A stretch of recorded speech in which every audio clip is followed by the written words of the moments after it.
Yo tout le monde, c'est Aniki. Aujourd'hui, on revient aux sources avec une ouverture Miracle Twin. C'est parti.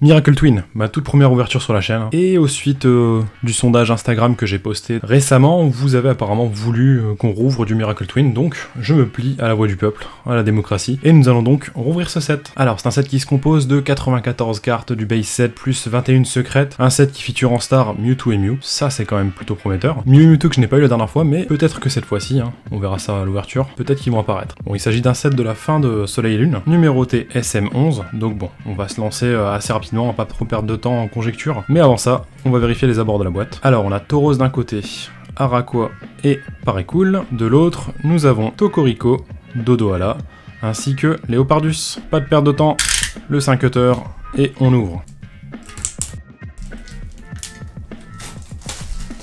Nous y voilà. Alors, on va tout de suite ouvrir la boîte. Voilà, pas trop compliqué, ça va encore. Et on y est. Alors au niveau des chase cards, on a des alternate art avec celle de Mew et Mewtwo, celle de Tenefix et Tyrannosif, mais sinon à côté de ça, ce que je cherche également à avoir, peut-être des full art dressers avec Ondine et Blue, ou Green hein, selon les versions comme vous l'avez déjà remarqué. On va faire une petite vérif d'un booster, hein, vous voyez c'est encore une fois assez paresseux, pas d'art set chez les japonais, mais juste l'illustration classique. Rien de plus, rien de moins. Enfin, sans perdre plus de temps, je prends le tas à droite et on est parti pour l'ouverture.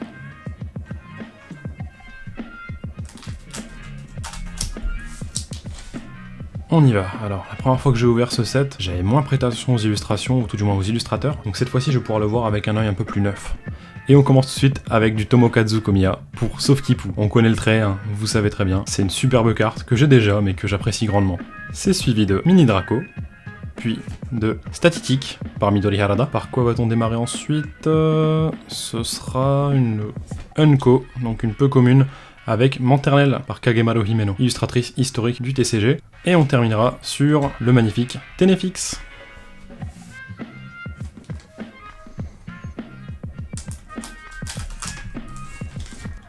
Bon, ça fait très longtemps que j'ai gardé ce set de côté, donc je suis quand même assez content d'en rouvrir, hein. Ça fait quand même super longtemps, ça doit bien faire 4 ou 5 mois que j'en ai pas ouvert, donc bon, on va voir un petit peu, avec cet œil neuf, les illustrateurs différents qu'on pourra rencontrer sur ce set. Je suis quand même relativement content. Enfin, Araqua, par Atsuko Nishida, la créatrice de Pikachu, suivi de Onyx, puis de Rapion par Ken Sugimori, l'illustrateur hein, des poses basiques des Pokémon je dirais. Puis on commence une holographique avec Terrakium que j'ai déjà mais ça fait quand même plaisir de le voir. Et on termine enfin sur Pokémon Kenkyujo, donc un laboratoire Pokémon, un centre de recherche Pokémon. J'en ai déjà une version sous sleeve donc je vais pas le mettre sous sleeve malheureusement, mais on va le mettre ici.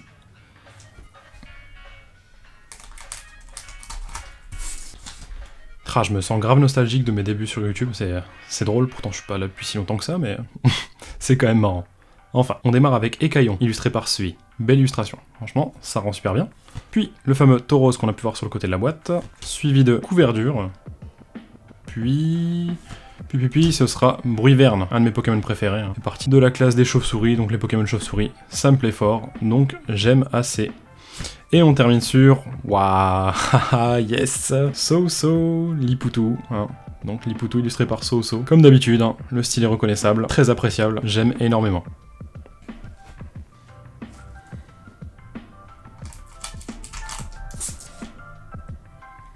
Et on enchaîne. Monorpal, suivi de Manglouton, puis de Trompignon par Ken Sugimori. Puis nous avons la prochaine holographique avec Au Massacre de Shigenori Negishi. Au Massacre, un Pokémon sympathique, je crois qu'il est eau électrique, quelque chose comme ça. En tout cas c'est pas mal, beau mélange des types.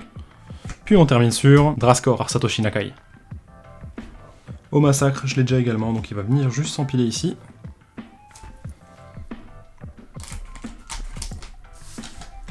Ensuite, nous avons Dimoclès par Akira Komayama, suivi de Sonistrel, puis de Anchouat par Satoshi Nakai. On a eu tout à l'heure Au Massacre, voici la toute première base Anchouat. Puis, oh, ça c'est super, Kasumi no Onegai, la requête d'Ondine. Ah là là, j'aimerais bien l'avoir en full art, hein, ce serait quand même magnifique. Et on termine sur Dodohala par Miki Tanaka, trop mignon.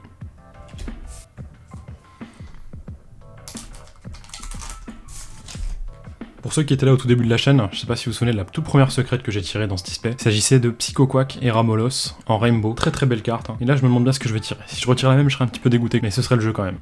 Alors, Vigoroth par Midori Harada, puis un Fossile, puis Bargantua par Satoshi Nakai, et encore... Ouh. Je croyais que c'était une holographique. Je me suis laissé tromper. Super, ça fait plaisir. Je l'ai pas encore. Latios GX. Ça fait partie des GX de ce set que je n'ai pas encore tiré, donc je suis quand même super content. Ça fait plaisir qu'elle tombe. Impeccable. Et enfin, Tarambule par Misa Tsutsui.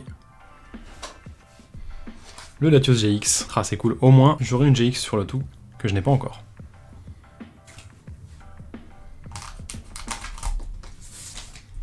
Allez, on enchaîne. Tetsuya Koizumi à l'œuvre. Hein. À l'époque, j'avais pas remarqué, enfin j'avais bien aimé le style de la carte, mais j'avais pas remarqué que c'était lui. Tetsuya Koizumi sur Pareil Cool. Franchement, le rendu est super bien. Le Pareil Cool à la cool, je kiffe. C'est suivi de Yanma par Eri Yamaki.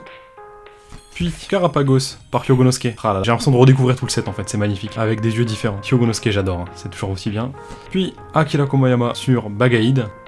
Et enfin, on termine sur Migavolt.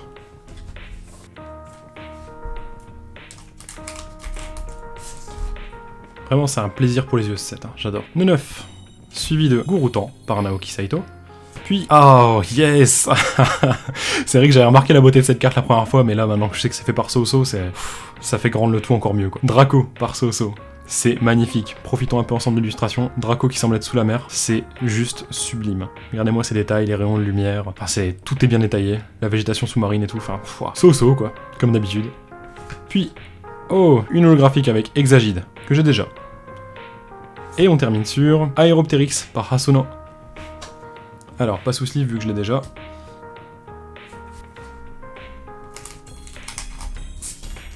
Alors, on enchaîne avec Bagiguan par Yumi. Kagemaru Himeno qui illustre Ok, donc le petit bébé de Kubutoke. C'est trop mignon, il s'amuse avec une pelote de laine. Puis, on est sur l'Empérois avec une illustration de Midori Harada, plutôt sympathique ma foi. Et hop là, on arrive sur Golé, encore une fois par Midori Harada. Franchement, ça régale. Et on termine sur, le fameux Blue ou Green en japonais.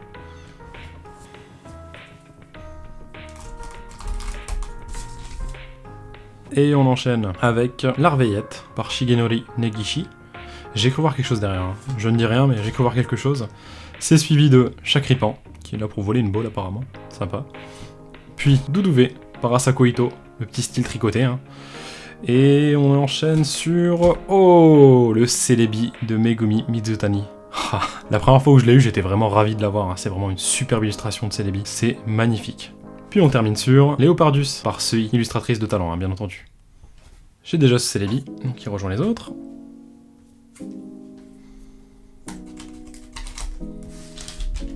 Alors, lui c'est Luzor. Luzor, en fait, c'est juste les lettres inversées, l'anagramme de Roswell. Bon, j'ai jamais trouvé ça vraiment inspiré, hein, sans être un petit martien, mais pas plus sympa que ça, quoi. C'est suivi de Anchouat, puis de Archeapti. Puis nous arrivons sur Farfaduvé par Shibuzo. J'adore, franchement. Farfaduvé, c'est magnifique. Et on peut voir derrière un petit ballon de Pikachu et un petit Baudrive, c'est sympa.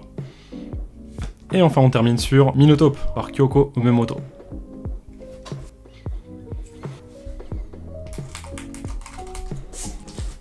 Le set a l'air de prendre son temps, ce qui me déplaît pas trop, hein, franchement, pourvu que ça dure. Alors, Naoyo Kimura à l'œuvre, qu'on a déjà vu, je crois, sur le Noctali que j'avais reçu donc en cadeau de la part de l'ami Huffman, donc illustrateur historique, hein, je dirais. Et là, nous avons l'Arveillette. C'est suivi de Oh Sayatsuruta avec Deden. Deden qui se régale de B, hein. Quel petit plaisir. C'est suivi de Statistique qu'on a déjà vu tout à l'heure, puis... Hop là, Necrozma par Masakazu Fukuda. Necrozma que j'ai déjà. Et on termine sur Noix de Coco par Kirisaki qui fait trompette, c'est mignon. Hop, Necrozma.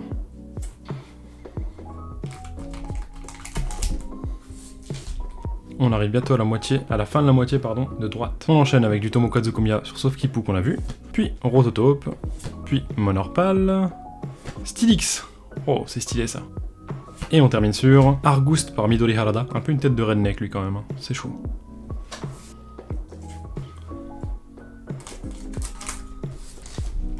Avant-dernier booster du côté droit, avec Luminéon, qu'on a déjà vu tout à l'heure, Balignon par Kensugi Mori, puis Rapion par Kensugi Mori également, puis Madoromino Mori. Donc une forêt un peu enchanteresse, j'ai l'impression. C'est sympa. Et enfin, Reliquante par Yokamori, qui a fait donc une petite sculpture de ce Reliquante, hein, et qui l'a placé en environnement réel. Je kiffe, c'est superbe.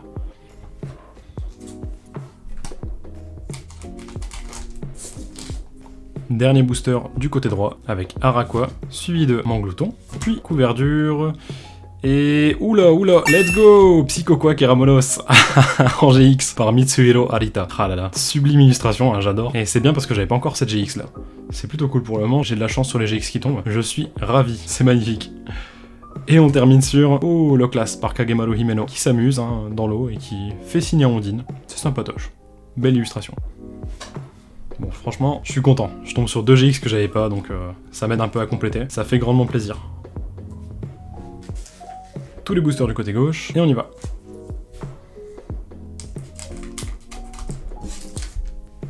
Allez, on va quand même enchaîner assez vite, je pense qu'on a vu beaucoup d'illustrations déjà présentes sur le set. Le DDN qui mange ses petites baies, le magnifique Draco de So-So, en chouette, puis une holographique avec, waouh, le magnifique Dracolos de Satsutsui. Dracolos qui est bel et bien dans les airs en réalité. Hein. Lors de ma toute première vidéo, je croyais qu'il était en train de prendre son bain dans l'eau, mais en fait pas du tout. Quand on voit derrière, il y a une forêt, il est dans les airs et il s'amuse tout simplement. J'aime beaucoup. Par contre, énorme printline en haut, hein, comme vous pouvez le voir, hein, ce que je vous disais, problème des séries Soleil et Lune. Ah, la printline qui fait très mal quand même, hein, c'est bien dommage. Et on termine sur Stadium Navi. Je sais pas à quoi ça sert, mais bon. L'ayant déjà, il ne va pas sous sleeve.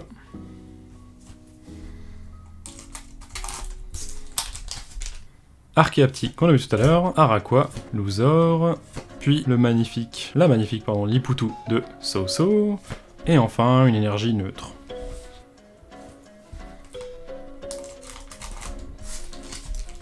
Allez, on reprend. Statistique par Midori Harada, Chakripan, qui vole une Pokéball, Balignon par Kensugi Mori, puis, ouh, ça c'est super, Yveltal, illustré par Sui, superbe illustratrice qu'on a pu le voir hein, tout au long des vidéos que j'ai pu faire, magnifique illustration à chaque fois, et là nous avons Yveltal, que je n'ai pas encore. Là, je suis super content, niveau complétion ça aide beaucoup, c'est super. Puis nous arrivons sur Megavolt. Ah là là, magnifique carte également, hein. Mais j'ai l'impression qu'elle a également une printline en haut, je sais pas si vous pouvez le voir, c'est terrible, hein. Franchement c'est terrible, mais bon, c'est pas grave, c'est tout, ça m'aidera pour la complétion moi, c'est toujours cette prix.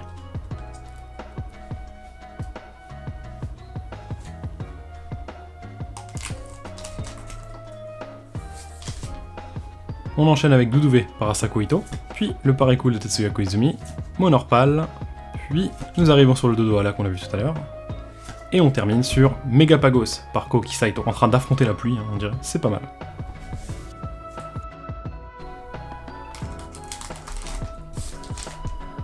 On enchaîne avec Onyx, couverture, sauf Kipu par Tomokazu Komiya, et on arrive sur Mona Flemit en holographique, carte que j'ai déjà, et qui fait toujours plaisir à tirer je dirais, et qui souffre encore une fois de la fameuse printline. Alors là je crois que je suis tombé sur un display qui a pas gagné au loto quoi. C'est pas terrible mais bon, tant pis on s'en contentera. De toutes les façons j'ai déjà cette carte. Et on termine sur Parfait Duvet. Mona Flemit de côté.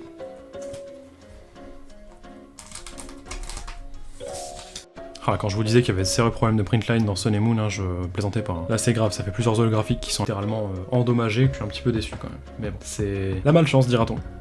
Manglouton, suivi de Rototope par Kensugi Mori, Ok par Kagemaru Himeno, puis Great Potion, donc une super potion, méga potion, hyper potion, quelque chose du style. Toujours est-il, ça ne m'intéresse pas plus que ça. Puis Tarambule par Misatsutsui, qui a l'air de venir déposer de la rosée, boire de la rosée le matin, je sais pas trop.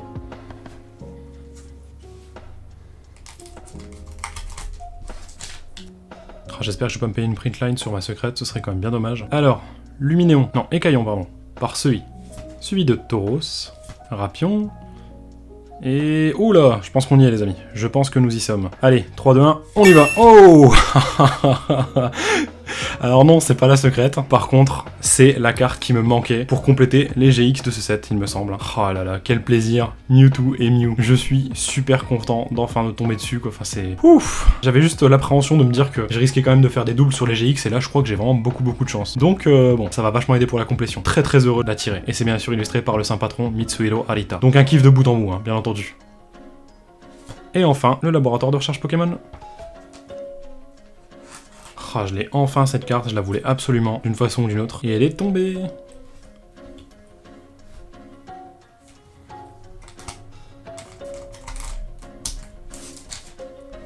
Ah, c'est cool, au niveau du compteur de GX, je pense qu'on a peut-être tout ce qu'il faut là. 1, 2 et 3, il n'y en aura peut-être pas plus, peut-être une, je sais pas trop, on verra bien. Alors, l'Arveillette, suivi de Gouroutan, Dimoclès, et... Oh, c'est cool ça, Tokoriko en holographique. Tokoriko que j'ai malheureusement déjà. Et on termine sur Gollet. Il rejoint la pile des doublons.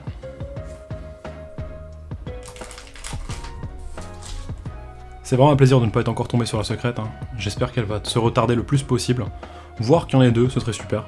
C'est déjà arrivé, donc voilà quoi. Alors, Trompignon, Sonistrel, Monorpal, Léopardus par Sei, puis Aeroptérix.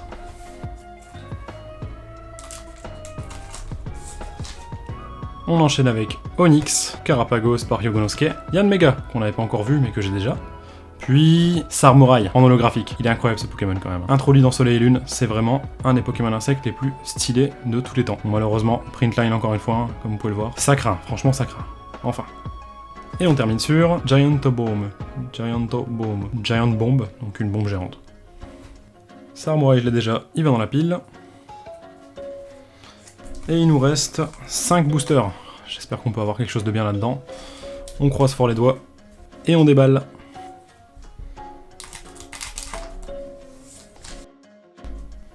Allez, on enchaîne. Le Tauros, Sonistrel, Trompignon, est-ce que la secrète est là? Pas encore. Ce sera Manternel qu'on a déjà vu par Kagemaru Himeno. Puis, oh, Scarino, qu'on n'avait pas encore revu. Une carte que j'avais beaucoup appréciée la première fois que j'avais ouvert. Hein. Face au vent, prêt à l'attaque. On dirait limite une scène de western. C'est illustré par Sanosuke Sakuma, un nom que j'ai déjà vu plusieurs fois. Hein. En tout cas, ça régale plutôt bien.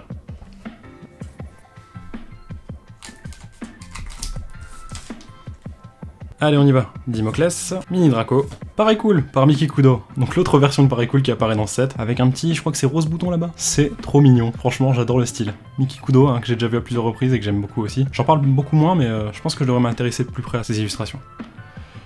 Ouh, et c'est... Oh, une carte trainer, Pokégear 3.0. C'est stylé, je crois que je ne l'avais pas encore. Et enfin, Tenefix qu'on a déjà vu. Le Pokégear sous sleeve.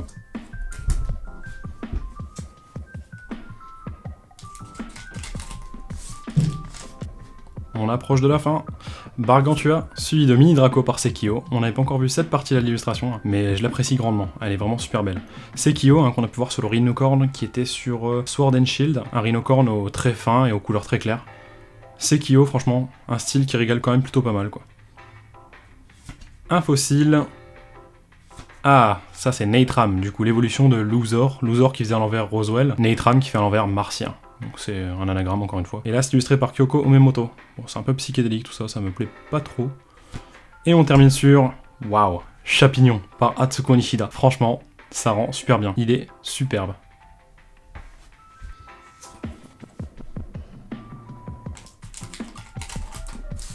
Avant-dernier booster, il serait temps que la secrète pointe le bout de son nez. Alors, Luminéon par Sekio, suivi de Vigoroth par Midori Harada, de Neuf, et nous y sommes. De quoi peut-il bien s'agir? 3, 2, 1, let's go! Oh Ptera GX en full art. Bon ça va, c'est pas la pire à avoir franchement, ça fait quand même super plaisir, c'est plutôt cool. Et on termine sur Bruiverne. Bon, avant sa mise sous sleeve, je vous montre quand même un petit peu hein, les effets sur la carte. C'est plutôt pas mal, c'est du prismatique en fait, c'est des effets prismatiques, un petit peu d'ondulation, vous voyez dans les prismes, c'est plutôt joli je trouve. C'est pas grossier, ça va, c'est quand même plutôt cool. J'aime bien. Allez, au chaud, le Ptera. Dernier booster. Peut-il rester quelque chose? Alors, Yanma, Bagiguan, Lampérois, et non, il restera rien, ce sera une exorciste. Et on terminera sur Drascore. Allez, on va passer au récap. Alors, on va faire le récap en 2 temps, sachant que j'ai des doublons. Donc là, je commence tout de suite par les doublons, du coup. Sarmorai en holographique, Tokoriko holo, Monaflemite holographique également, le superbe Dracolos de Misatsutsui en holo, Necrozma par Masakozu Fukuda, le superbe Celebi de Megumi Mizutani, Exagide, au massacre, et enfin Terrakium. Maintenant, ce que j'avais pas encore eu dans le set, donc on a le Pokégear 3.0, Yveltal illustré par Sei. En GX, on arrive sur Latios, que je n'avais pas encore. Puis sur Psychoquack Caramolos par Mitsuhiro Arita, j'avais pas non plus. Les magnifiques Mewtwo et Mew par Monsieur Arita. Et pour la secrète du paquet, ce sera Ptera Full Art GX. Nous voilà à la fin de cette vidéo, j'espère qu'elle vous aura plu. Moi ça m'a rendu un peu nostalgique de ma première ouverture, hein, que j'ai pu faire en vidéo, donc c'est quand même plutôt cool. En tout cas, si ça vous a plu, n'hésitez pas à laisser un petit like, un petit commentaire, ça me fait toujours plaisir et j'essaie de répondre à tout le monde. À vous abonner si c'est pas encore fait, ça vous coûte rien et ça vous permet de voir plus souvent mes vidéos si vous les appréciez. Que demande le peuple. À côté de ça, je suis assez présent sur Instagram, donc si vous voulez me rejoindre, discuter ou voir un peu ce que je poste, n'hésitez pas. C'est comme le nom de la chaîne, Aniki Cards. Et en attendant la prochaine vidéo, je vous dis ciao ciao.